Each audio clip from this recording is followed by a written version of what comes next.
Hey everybody, Brian Hunt here with you again. In this video, I'm going through a set of lenses that I think might be a perfect match for fitting on a small handheld gimbal.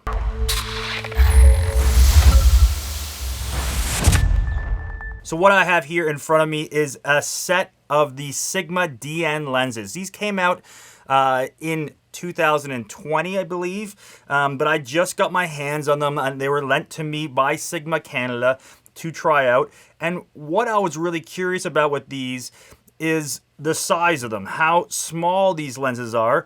They're all a little bit different sizing, a little bit different weights, but what I've been looking for and want to have is something that is small and light and that has a kind of general weight that is similar to make changing out lenses on my handheld gimbal setup with the FX6 on here an easier process. So right now on the gimbal, I have the Sony 20mm lens. I use this quite a bit on here, but it is a different look. It's a very wide look. It's a 20mm lens, full frame. But it works great for a lot of the applications and things that I'm filming with it. Now, some of the other lenses I have been using on this gimbal is this kind of cheap Sony 1.8 50mm. It's a cheap little lens. It actually is a great lens for the cost. Super light. It's lighter than this lens, but there is some features on this that I don't really like. And then the other lens that I switch out onto this gimbal quite a bit would be the Sigma 85 native E-mount. This is a newer one that came out, the DGDN lens, which is way smaller than their older 85mm. But again, this is still quite a bit heavier. So this set of Sigma lenses, these primes, is kind of an interesting sizing for some of them. You know, you get a 65mm, you get a they have a 45, not a 50, a 45 and a 65, not an 85, not a 75, but a 65, and you get a 35, and then you get a 24. And the sizing, again, just kind of varies on these, but they are still very small lenses. Now, they're different than a cinema lenses, where you're going to also, cinema lenses, they typically, a lot of times, the weight will be very close. What will be exactly the same will be the flange size in the front of them, and the apertures will typically be the same if it's a set of cinema glass, but your focus size and your focus placing and your aperture placing will always be in the same place to make things easier and quicker when you're changing it out with a follow focus or something else to pull your aperture ring. This is not a cinema glass, but there is some cool features with it. Again, the size of them. The one that I was really interested in, and it's the one that I'm actually going to be purchasing out of this set, is the 35mm for a couple reasons.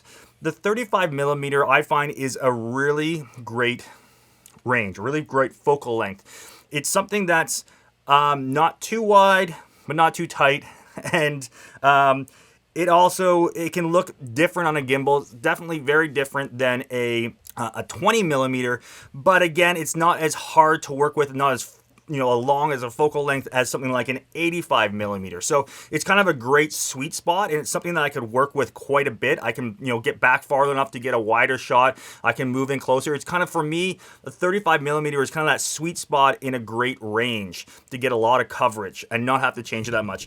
And this thing on here balances super well and easy to go on, and they're really nice looking lenses. The f-stop on this is an f2. So they all change on these lenses as well. So the 65 is an f2 as well.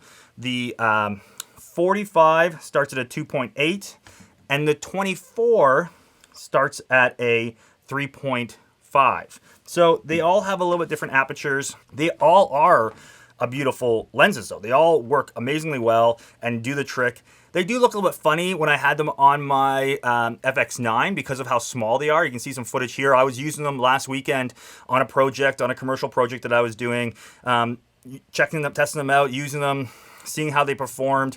They did great. One of the things I loved with this is where we were shooting, we were kind of remote, we were kind of going into the woods, and the size of these, again, you can have a great set of primes with these just for how small they are. Having that in, say, an FX3 or my A7S3 in a bag, you could have a very small bag and a range of lenses, something to travel with, something to do things remotely with, something to be on my bike with.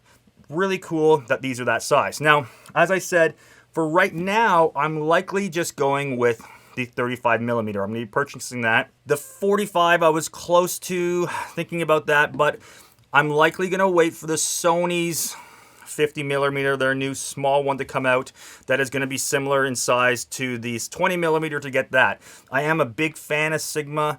They just released a couple days ago a new 35. I'm shooting this on my FX9 right now with their older model 35 millimeter. Now they have a newer one that's lighter, similar to the 85, where they were able to pare it down much smaller. So I am excited for them coming up more lenses like that. Again, I love what Sigma does.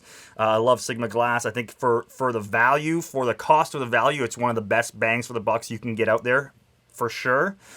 But really liked working with this set. I would recommend it if you are a travel photographer or a travel videographer. If you are, like myself, doing a lot of action sports stuff, doing things where you need to get into the woods, these things can be great just for size and weight wise. And on the gimbal itself, they were easy to balance, easy to change out, and I was able to get a bunch of different shots. I'm going to link later on to the video in the description below that we shot with this. It's not been finished yet. It hasn't been released by our client, so I can't share that footage with you yet. But later on, I'll be able to link to the video. You'll be able to watch the content that we created, majority-wise, with these lenses. So let me know in the comments below, guys, what do you think of these lenses? Have you tried out these lenses? Do you own these lenses? Are these something you're looking at investing in? And what are the lenses that you are excited about or want to try out? What do you think might be the better match for me using on a gimbal? I'd love to hear your comments. So thanks so much, guys, for watching this video. If you like this video, please give me a thumbs up. Please think of subscribing to the channel to see more content coming out like this. And we'll see you on the next one.